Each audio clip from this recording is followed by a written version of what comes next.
Time now for all things Gators, all things orange and blue. Dan Hicken and Frangie. Hick. Ooh, a Yes, lot going on in Gainesville. What's going on?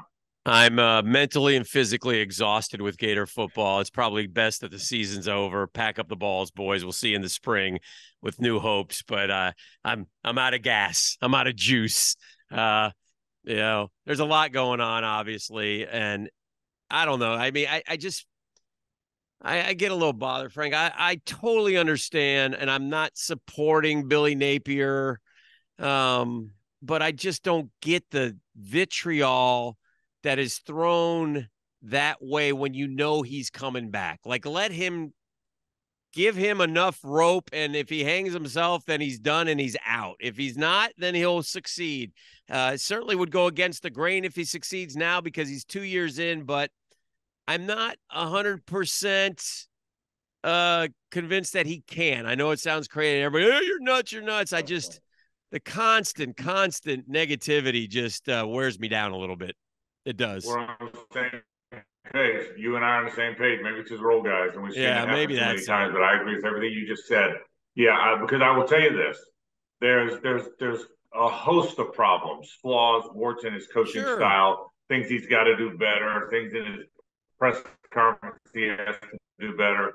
But the reality is, the era we're in is win now, look like a good coach now, look efficient now, or I'm going to go on. So that's the world we're in, and it's not just fan guys; it's media guys. I'm going to go on media, social media, and I'm going to scream from the mountaintops. If you're a lousy coach, and you should be fired. And we just don't know that yet. That's kind of your point. I don't know if he's going to make it. I said the same thing you did, Right. but it's too early to decide he's not. We got to quit firing our coach, not just Florida. Everybody, we got to quit firing our coaches every 2 years. We got to stop. If he's no good in 3 or 4 years, then fire him. But we got to Well, let's go to the so fast. Good.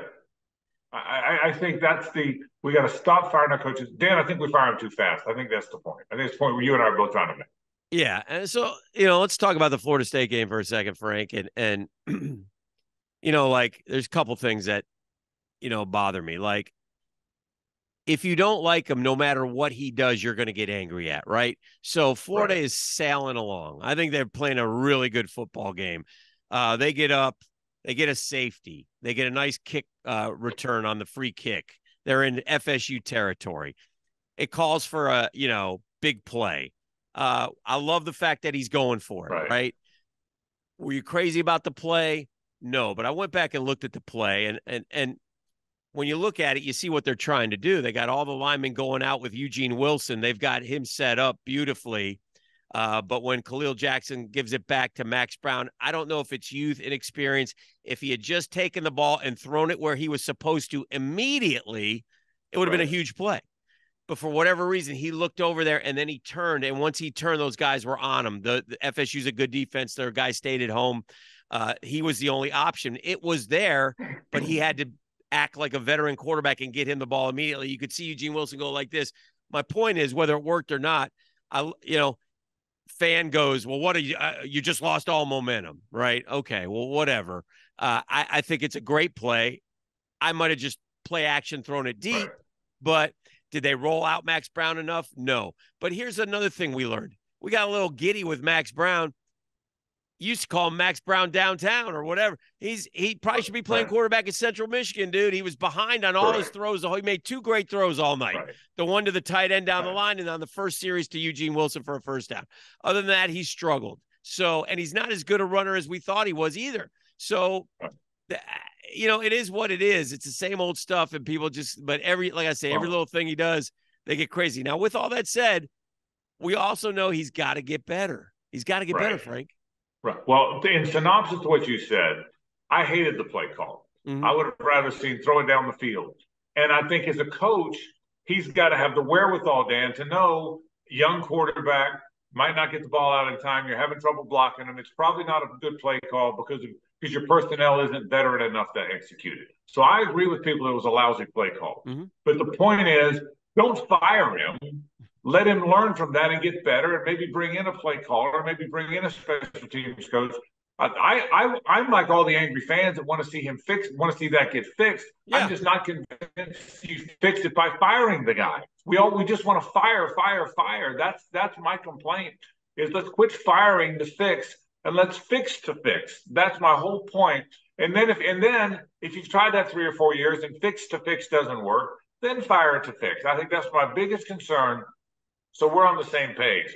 Listen, we knew he had to blow it up for whatever reason. The one gigantic mistake I think he's made is he hasn't worked hard enough to keep veteran guys there. So there's too many Tyrod Hoppers and Xavier Hendersons and Rylan Powells and they're playing for other programs. And so Florida's playing with 19-year-old guys. And they're playing against Missouri, who has 23-year-old guys. And that's why you're losing. But give him enough time to have his 22-year-old guys in the program. That's my whole point is when he's got 22-year-old guys, and if they're still 7-5, then go get the next coach. I've stood my ground on that, and I'm not going to waver on that. Stay there. Now, people are going to see this podcast. I'm just telling you, and Big Lizard 58 is going to go on there and say, Frangie and Hicken are a bunch of homers. They're old. They're setting their way. They won't admit the truth, and that's Billy is a sucky coach. That's what you're going to see. Yeah. And I get it, but I stay there long and he might not be a very good coach. Right. But let him have enough time till we find that out. That's he may be a point. He may be a sucky coach. I don't know. But I agree with exactly what you're saying. And I'll say this. Here's another pet peeve of mine. Oh, have you seen the 24 schedule? Oh, my God. First off, couple things. Number one, you play in the SEC. Number two, just about everybody has that kind of schedule in the SEC. Number three, if you're really good and a top 10 team in the country, I don't think it's that tough a schedule. I think there's 4 or 5 big games on there. Now we know that Florida plays Miami to start, who is a top 3rd ACC program. All right, you're the SEC. In the swamp. In the swamp, go beat them. Probably at night. Then you play Sanford. Go beat them. Then you get your home opener with Texas A&M. New coach. Go beat them. Now you're 3-0 and things are okay. Well, and I'm guessing, and I heard you on your radio show, so I don't know that you agree with me. I'm guessing you'll have Graham Mertz back, but that remains to be seen. But let's say Graham Mertz comes back. Again, advantage Florida, who Miami's breaking in a quarterback. I don't know about Sanford. I don't care. Texas A&M, who knows? So a lot of changes in College Station. So, and then the other games on the schedule, you got LSU at home. They'll have another quarterback. I mean, so I get it. There's Georgia. I get it. There's a trip to Texas. Really tough. FSU had a great year this year, but they're losing a lot of guys. Listen, go win 8 or 9 games next year. And if you hadn't screwed up and beat Missouri and beat Arkansas this year, you're 7-5 and we're in a bowl and that narrative is different. So, but now you got to come out fast. And I think he's gonna. But here's another thing. They fire a couple coaches and people are like, why are they firing him? Why aren't they firing? Wait a minute. Everybody wanted change. Now we're getting change, but it's not the right change. It's crazy. Here's what social media tends to do. Yeah. Fire those coaches. The recruits are going to bail. You can't have both. And so the defense was the worst part of the team. We all know that. We all know the defense was, so they fired 2 defensive coaches. Yeah. And so that's what everybody wants. Fire. So let me get to Mertz for a second. You heard me say it on the radio show. I hope he comes back. And if he comes back, that's a gigantic advantage for Florida. Sure. Because you got a very good player who's going to be 23 years old, coming back against a bunch of teams who are starting a new quarterback. It's a gigantic advantage. I'm just telling you, if I'm his advisor, take the Gator hat off, take my I want him to come back hat off, and be terribly objective. He's 20. He's going to be 23. He just threw 20 touchdowns and 3 picks, completed 73% of his passes. There's no chance he can get better statistically. So what can he, if he wants to play in the NFL, and he just watched Tim Boyle and Tommy DeVito and Bailey Zappi start NFL games, why would he think this isn't the time for him to go try and do that? That's my concern. I would love to see him back one more year. But if I'm him, again, take the Gator hat off. If I'm him, 20 touchdowns, 3 picks, 73% completion, average 260 a game in terms of yards, so they weren't all checkdowns. Mm-hmm. Everybody noticed that now. Mm-hmm. What can I possibly do to improve my NFL stock next year? I'm going to answer that. Okay. I'm going to answer that. And this is how I think.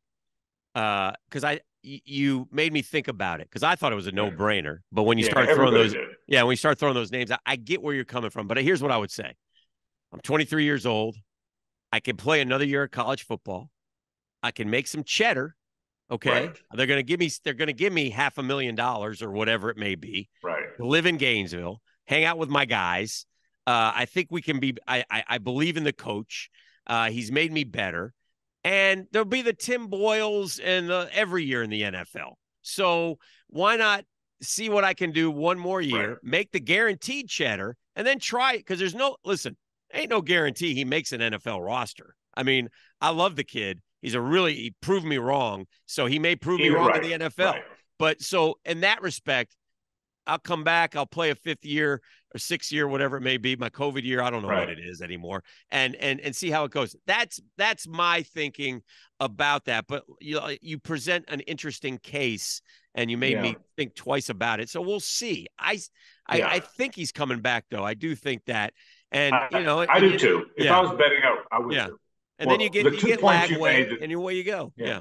Right. 2 points you made that are really good points. And number one, the cheddar. I think it's probably more than $500,000. I think it's probably $750,000, $800,000. Yeah. So you make $800,000. It's your last. If you're not good enough to play in the NFL, and you might not be. Right. It's your last chance for a long time to ever make $800,000. Okay. It's a nice little going real away job. Gift. Yeah. Yeah, real jobs in the real world don't pay that to 23-year-old people if they're not athletes. Okay. Right. So it's your last chance to ever make that kind of money. That's a big part of it. And I do think he's close to Napier. Now, look, Napier took a chance on him. They weren't exactly knocking down the doors to get Graham Merton. And Napier said, "You're our guy. We don't care about Tommy Pratt or Sam Hartman or this guy or that guy. We want you." And he made him into a good player. So I think there is a loyalty there. And so I think I'm going to guess, Dan, that he's coming back too. Mm-hmm. I just don't think it's automatic. I think that's the point. But if he does come back, I think it helps. The other thing is, and we've all said this, oh boy, this is a crossroads time, man, because they look so dysfunctional this year from a coaching standpoint. I think the lease has shortened. I think when Scott Strickland hired him, he was getting 4 years no matter what happened, no matter what. Mm-hmm. Well, I think the way year 2 went and how dysfunctional they looked has shortened that leash. Now I think they've got to look decent next year. He doesn't have to win 9 or 10 games, but they have to look improved. And they can't the goofy stuff this year's got to stop. Right. The goofy coaching stuff. So that's why he shortened the leash. And the best way I think a lot of the stuff he does would work with a veteran physical team. It's clear how he's coaching this team. Right. It's run the ball and then hit some trick plays over the top. And that's what big physical teams do. They're not. He's never going to be an air raid offense where they play fast and throw it 2 times. That's not how he thinks. He was raised in the Southeastern Conference. Can he build the line of scrimmage to where that works? And if he can, then he's going to be the coach there a long time. Don't you think that he's trying to build line of scrimmage football? That's how he's coaching. That's how he's recruiting. The question is, Dan, will he do enough in year 3 to get to year 4 to where he'll have line of scrimmage football built? I think that's the question. And I think that's where the portal is going to be so key for this guy to be successful. If he does not find those kids to come in and start and play that offensive line, we talked to Chris Doring this morning. He used the term embarrassing. I mean, it was a terrible performance on Saturday night, and FSU manhandled them. And again, sometimes it's because there's kids who are 18 and 19, but listen, and they were down 2 starters. I get it. Agakwan and Austin Barber aren't playing, so I get that. I do. But we don't have 5-star offensive linemen coming in. So if this guy better find some 21 and 22-year-old dudes who have been through the rigors of a Power 5 season, or a guy who projects to the higher level and can play and help this football team, because he won't. I'll stand by what I said 2 weeks ago, Frank. You better come out fast next year, because you won't survive that season. You just won't. We know Florida football. And quite honestly, I don't think the AD will either, because they won't let the AD pick the next coach if things go south with Billy in the fall. You wouldn't think so. Yeah. You wouldn't think if there's another failed hire, you wouldn't think so, because again, the noise that's in the system. But you hit it, and I think we've all hit it. Xavier, the 5 stars, somehow, yeah. I'm not gonna lie, I got a little nervous last night when I see all the Oh recruits yeah. going. Oh my goodness, and all the freshman player, Kelby Collins, and all these guys. That made me nervous. But hopefully, they're going to bring in guys that will impress those guys. But you hit it though. The key to him getting to year 4 is winning enough in year 3, and winning enough in year 3 is going to mean veteran portal offensive linemen. I can be very specific. Mm-hmm. Veteran offensive linemen who are in their 20s, who've played a lot of football, who come through the portal. They need the Graham Mertz version of offensive linemen. That's what they're going to get, by the way. They're not going to get Landon Dickerson, who was a 5-star who went from FSU to Alabama. They're not getting that guy. That guy's not coming to Florida. Just like they weren't getting Sam Hartman.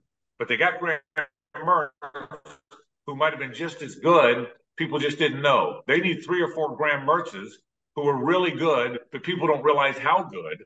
And they need those guys to get there and play at age 22. That is the key. Look, the bottom line is Damian George. I'm not trying to pick on Damian George, but Damian George is the guy they got in the portal. He wasn't a very good player, yet he had to start every game at right tackle. And when Austin Barber was gone, he had to go play left tackle because that's all they had. The one play, I hate this, but I think the photo of his season will be the time Verse collapsed him right into the quarterback, Yeah. And I hate that for him, but he didn't turn out to be a good player. Yet they had to play him. I mean, if you look at the guy, Jake Slaughter, God bless him. He's a great kid and a hard worker and a captain one day. But if Jake Slaughter's got to be your center through half the season, it's going to be a tough year, man. Yeah. I mean, you look at the guy. Got a 67 Leonard, Richie Leonard.